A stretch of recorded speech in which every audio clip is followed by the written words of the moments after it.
Hi, this is Siho. I'll first demonstrate how to conduct a paired t-test in SPSS. Paired sample t-test is used to determine whether the mean difference between paired observations is statistically significantly different from zero. So for us to start, let us first open our SPSS. We already opened the SPSS. Let's extract the file from the file icon here and choose your dataset. Okay. So now that it is here, let me change the label first so I will not be confused.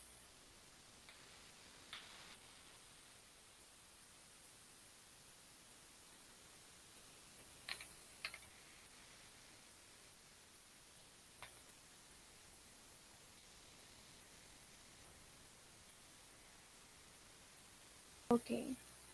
So next is to calculate the difference score.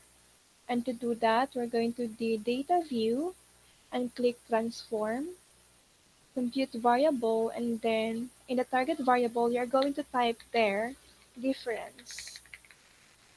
And then here, in the numeric expression, you're going to put there carb underscore protein minus carbs. Then click OK. So now it is done. Here is the difference. Let us now proceed with checking the assumptions.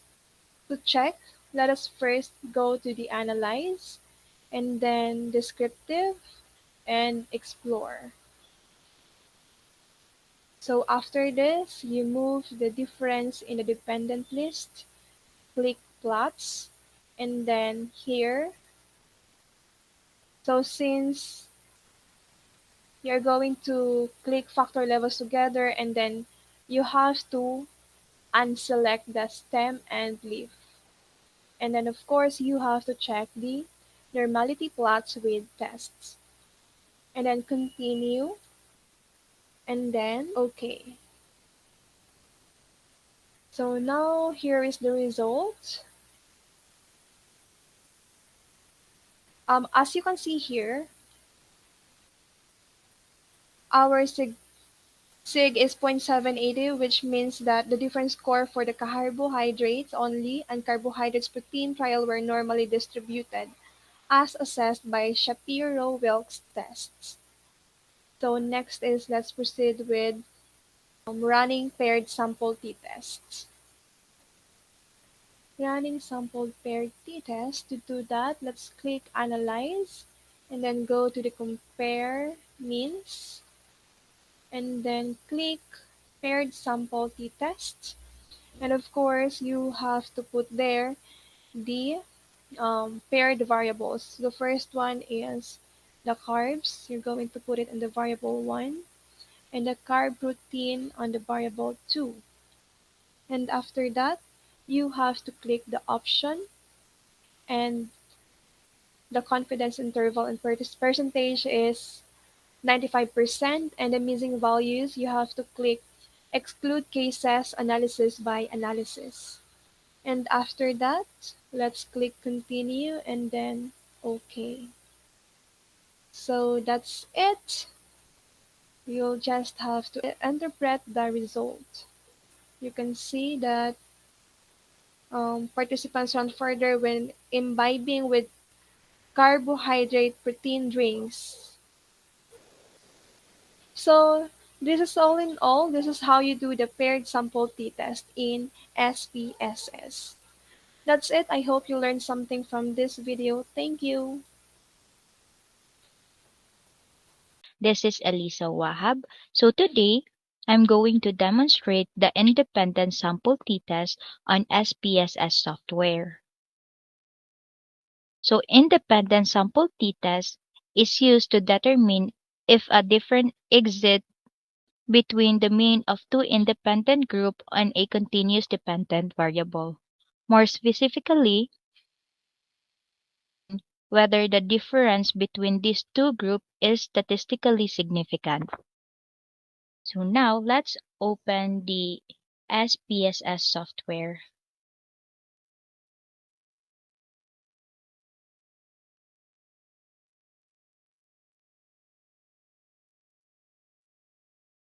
So now let's click the file icon, then open the independent sample t-test, then click open. So this is the data view, while this is the variable view.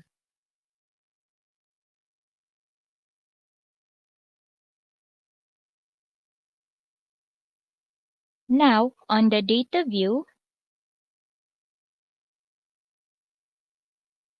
run analyze, then the descriptive statistic, and then explore. Move the gender on the factor list while the engagement on the dependent list. Then click both. Then click plots. Then click factor level together. Then uncheck the stem and leaf. Then check the normality plots with test. Then none. And then click continue.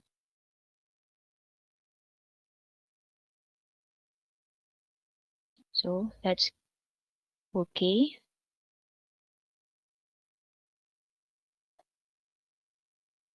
So, so this is the observed value. So there were no outlier on the data as assessed by inspection of a box plot.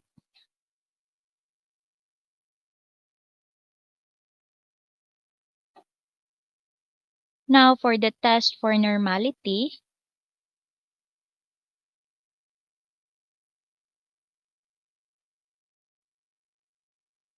let's click plot, then click none, then check histogram, then the normality plot with test, then none, then click continue. Okay. So now this is the test of normality. So this is the significant level of the chaperone will test for each of your independent variable.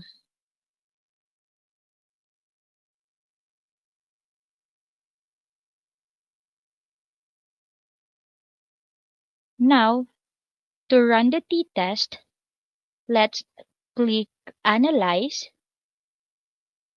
then Compare Means, then click the Independent Sample t-test.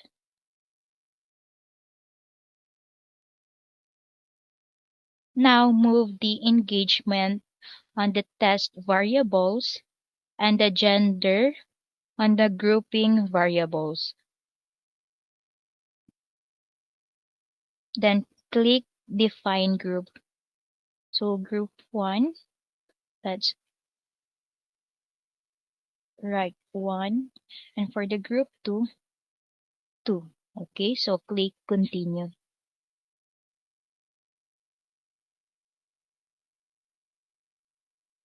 Okay.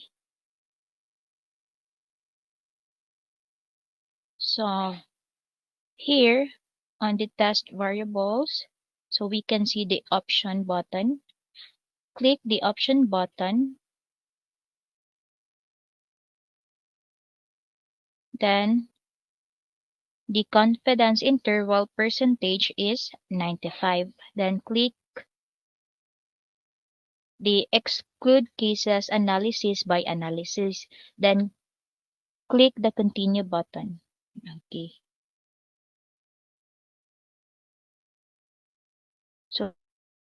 Okay, so now this is the group statistic result.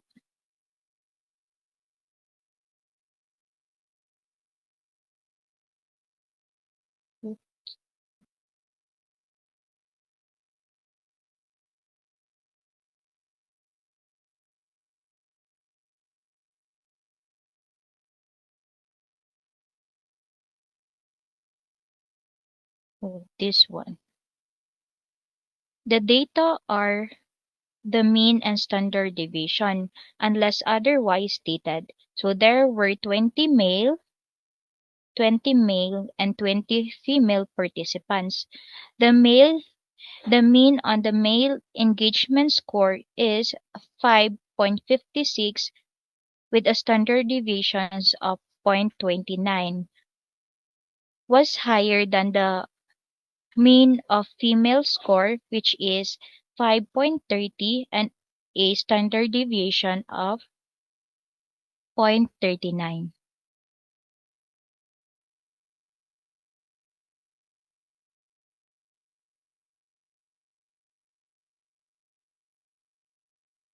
Okay, that's all.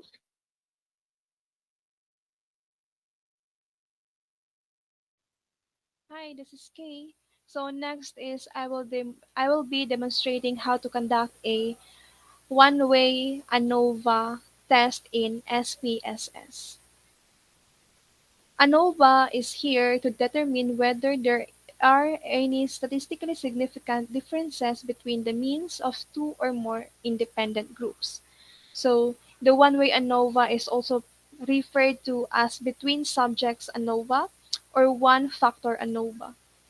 So let us start by opening the SPSS. So next is we're going to choose a file from here. So of course one way ANOVA, and you have to open it, and here it is. So the next thing that we're going to do is, of course, let us check the variables. So here the values are 1 sedentary, 2 low, 3 moderate, and 4 high. Next is the measures should be in nominal for the group and scale for the coping stress scores. And for the rows, it should be none. And here is our data view. Okay, let's proceed with, we will run explore to check assumptions. So the first thing that we're going to do is analyze descriptive statistics and then go to explore. So after that, you're going to transfer coping with here in the dependent list, the physical activities in the factor list. And after that, we have to click plots here and then select factor levels together and then unselect stem and leaf. And here we have to check the normality plots with tests. So after that, we're going to continue and then OK. So here it is. Okay, so there were no outliers in the data as assessed by the inspection of a box plot. So next is the test of normality. Okay. Here, the test for normality, the significance here is 538.059.940 and 0.671. This is the significance level or p-value of the Shapiro-Wilks test for each group of the dependent variable. So the p-value is greater than 0.05. So next is we're going to go with post hoc testing. Let's go back here and then analyze, compare means, one way ANOVA, and then transfer the coping stress here in the dependent list and the factor here in the physical activity group. Next is we're going to click on options and then click descriptives, homogeneity of variance of tests, and Welch test. And click means plot. And of course, leave the exclude cases analysis by analysis. So after that, let's click continue. And then let's click post hoc. So here in the post hoc, you're going to click on two keys B and games howl. And after that, the significance of 0.05. So after that, continue. So that's it. And here it is. The descriptives test of homogeneity of variance ANOVA. So the effect size, let's go back here. Let's click on Analyze and then General Linear Model and then Uni Vav Variate. So after this, transfer the variables. Of course, you're going to click on the group here on the fixed factor and the coping here in the dependent. And click on options, estimate of effect size, and then that's it. Click continue and okay. So here it is. It's all here.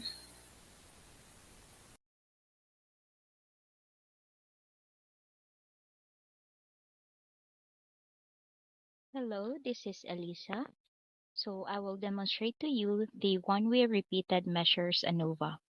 One-way repeated measures ANOVA is an extension of the paired sample t-test and is used to determine whether there are any statistically significant differences between means of three or more levels of a within subjects factor.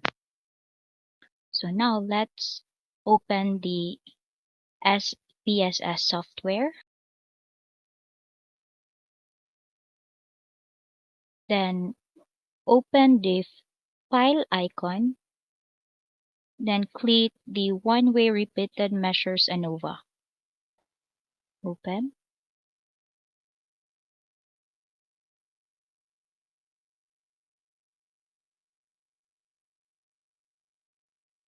So this is the data view, while this is the variable view.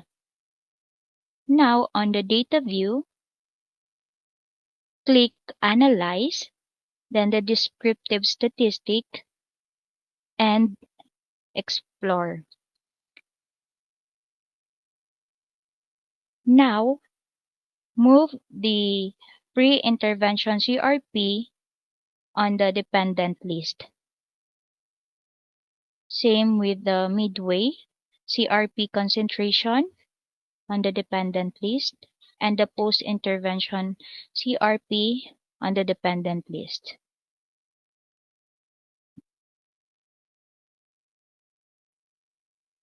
After that, click Plot. Okay, let's open the plot. Then click Dependent Together. Unclick the stem and leaf. Then check Normality Plot with Test.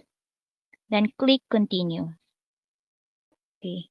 Now, let's click OK.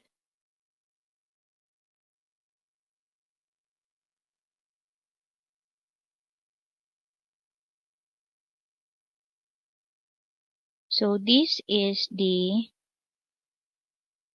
test of normality. So CRP concentration was normally distributed as assessed by Shapiro-Wilks test.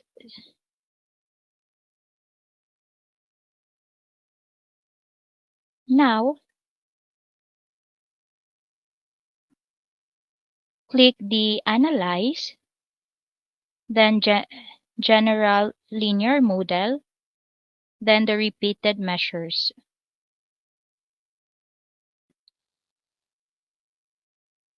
Then enter the factor name or the independent variable and measure name or the dependent variable name. So here, let's type time and the number of level is 3, then add. Then on the measure name, let's write CRP, then click add, then define.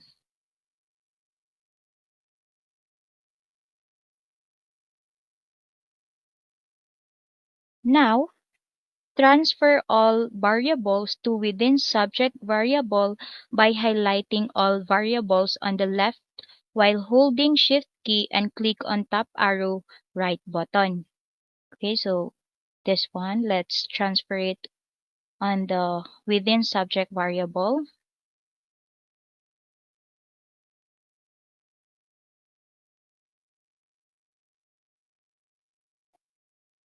Then let's click plots.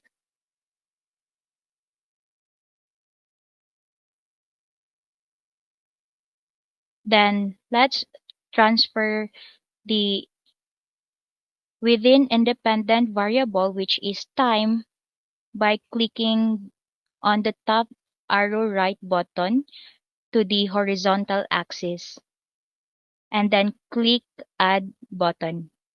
Then continue.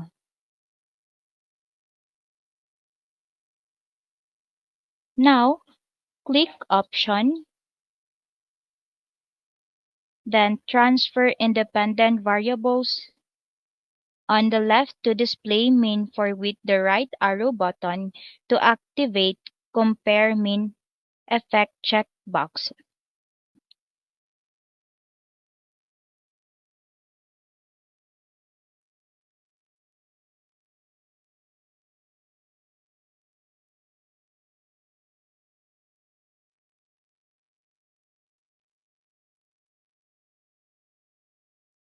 Then let's check the descriptive statistic and the estimates of effect size. Then continue. Okay. Then click OK.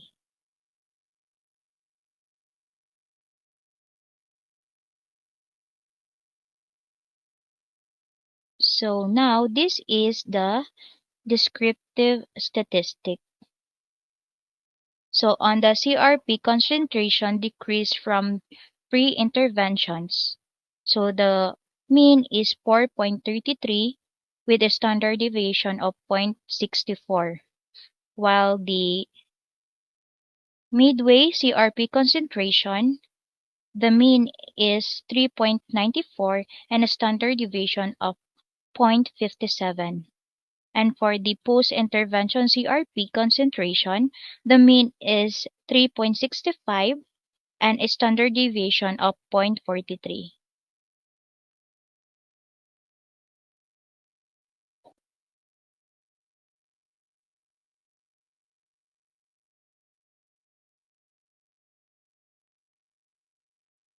So, okay, that's all. Thank you. Hi, this is Kay. I will now be demonstrating how to conduct a correlational in SPSS. Correlational research are conducted to determine whether two variables are related to each other. So for us to see, let us first open the SPSS. Okay, here it is. So now that we are done opening the SPSS, let us extract the file from this folder icon, and here it is.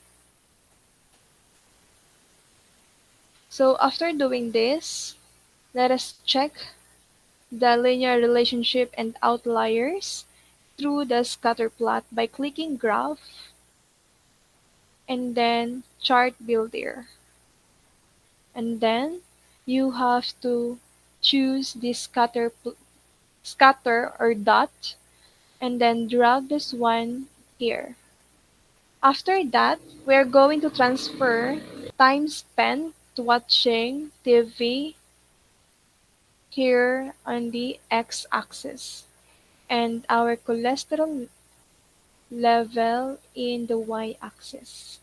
Now that we are done, let's proceed here in the edit properties by clicking the y-axis point 1 and deselecting the minimum, which is this one. And after that, click OK. So here is the result. Next is we're going to check for the normality. So let's go back here and let's click Analyze, then Descriptive Statistics, and then Explore. Of course, here you're going to transfer both in the dependent list, and then, of course, both, and then click Plots on this one, click None on the box plot, and unclick Stem and Leaf. And of course, you have to check the normality plots with tests. And then click Continue, and then OK. So here it is. So of course, the value here is 0.130, which is greater than 0.05. So let's go back here and we will run the Pearson's correlation by bivariate procedure. First is we're going to click again the analyze and then correlate bivariate. Okay. Now that it's here, you're going to transfer all of this to the variables and then click Pearson and the two-tailed and of course the plug significant correlation. But before we click OK, we will going to proceed with option to click exclude. So of course after that you could click continue and then OK. So here it is. Here's the correlation. It's good to go. So next is there was a moderate positive correlation between daily time spent watching TV and cholesterol concentration in males aged 45 to 65 years old. So that's it for the correlation. I hope you learned something from this video. Thank you so much. Hello, it's me again, Elisa. So now let me demonstrate to you the multilinear regression. Multilinear regression is a powerful statistical technique used in data analysis and machine learning. It helps us understand the relationship between multiple independent variables and dependent variables. Now, let me present to you the entire screen. Okay. Okay, so now let's open the SPSS software. Then click the file icon. Then open the standard multiple regression. Then click yes. So now this is the variable view and this is the data view. This one.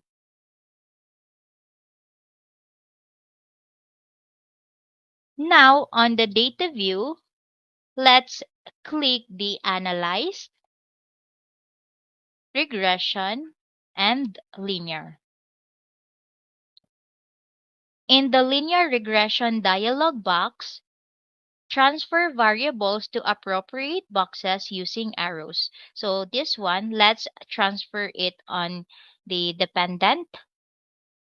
Now, the let's transfer age in independence, the weight, heart rate, and gender. Now, let's click the statistic.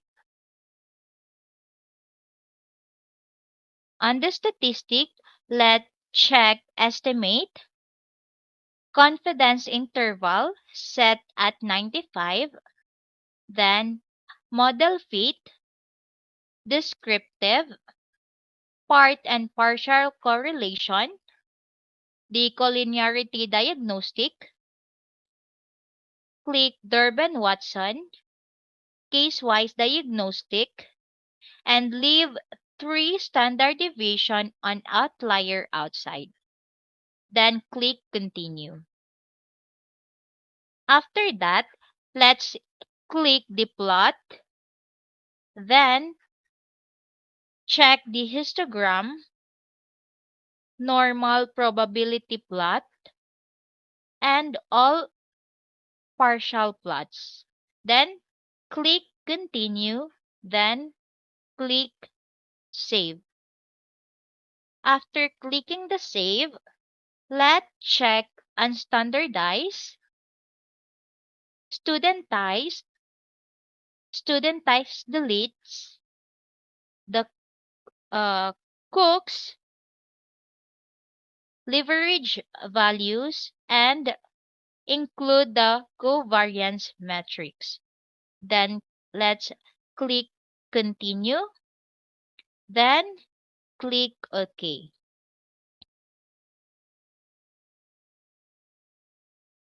Now this is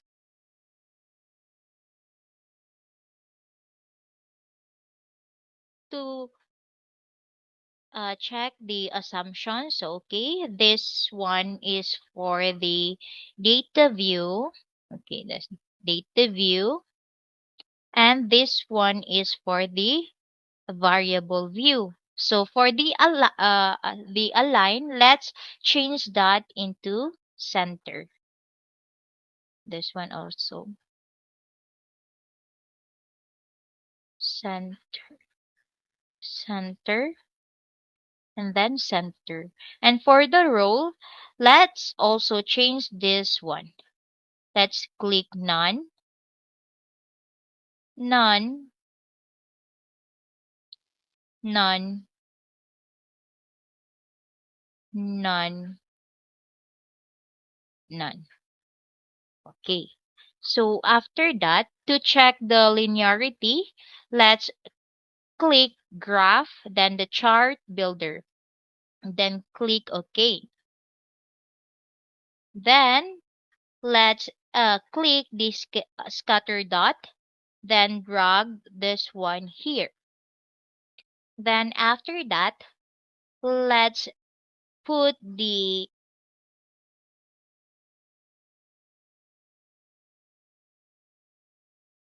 unstandardized predictive value in x-axis while the studentized residual in y-axis. Then after that, let's check the element properties. So okay, then statistic is value. Then let's click OK. Now let's check the model summary. So model summary, model summary. So for the model summary, there was independent of residuals as assessed by a Durbin-Watson statistic of 1.910. So it must be close to 2.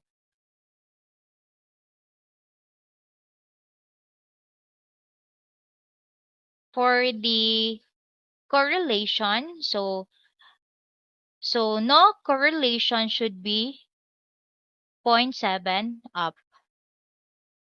And for the coefficient, it must be here. Let's this one. So it must be greater than zero point 0.1. Greater than zero point 0.1. Okay. Then for the model summary here, this one. So the R column represent the value of R, which is the multiple correlation coefficient. So R can be considered to be one measure of the quality of the prediction of the dependent variables. So a value of 0.760. So in this example, it indicate a good level of prediction. So this one. Oh, that's all. Thank you. Hi, this is Kay again. So this is the last part of our video. I will be demonstrating how to conduct a chi-square test in SPSS. The chi-square test helps us determine whether there is a significant association between two categorical variables. Let us start with opening the SPSS and extract the file that we will use.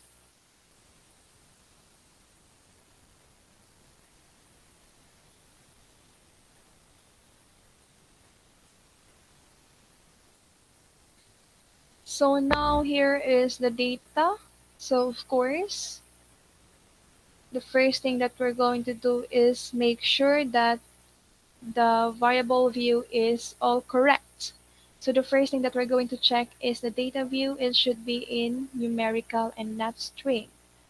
So here it is. That is correct. Next is the type should be in numeric form. And the label here is the type of intervention and the level of cholesterol. So the values for the interventions are first drug, second diet, and the third one is exercise. And for the um, risk level is first is high and the second one is normal. Okay. Next is the measure should be in nominal and the role should be set as none. So this is all correct. Check the assumptions. The first thing that we're going to do is click analyze and then descriptive statistics and then crosstabs. So now here it is, the dialog box. So we're going to transfer. The first thing that we're going to transfer is the risk level in the target list and the type of intervention in the column. So after that is we're going to click on statistics. Click chi-square. And after that we will continue and then select cells and then of course you have to remove the check on observe and transfer it to the expected and then click on round cells counts. Okay. And after that, we're going to click on continue and then okay. So here it is. We can see that the minimum expected count in any of the 6 cells is 24.7, which is greater than 5. Therefore, we have an adequate sample size to run the chi-square test of homogeneity. So let's go to the chi-square procedure. Let's go back here. Let's click on Analyze, Descriptive Statistics, and then crosstabs. So of course, it's here already. We will click on statistics again and then click chi-square and nothing else. Next is the cells. We will click observed and unclick the expected. Then let's click compare column proportions and the adjust p values. And the next is let's click on column and the round cells count. And after that, I will click continue. And then, okay. So here it is. So 150 patients with high cholesterol classifications were randomly assigned to either a drug, diet, or exercise intervention. 50 in each intervention. At the conclusion of the drug intervention, 34 patients, which is 68%, had improved their cholesterol classification from high to normal compared to 22 patients with 44% in the diet intervention and 20 patients with 40% in the exercise intervention. So with the chi-square test, so the ASEM significance is 0.0110. So if the P is less than 0.05, you have a statistically significant result. So we will be interpreting this with post hoc. So here you can see that the letters here is ABB, ABB. So it means that if some of the letters are the same and some are different, there are no statistically significant difference in proportion between the groups with the same letters, and a statistically significant difference in proportion between the groups with different letters. So that's it. I hope you have learned something from this video about the chi-square in SPSS.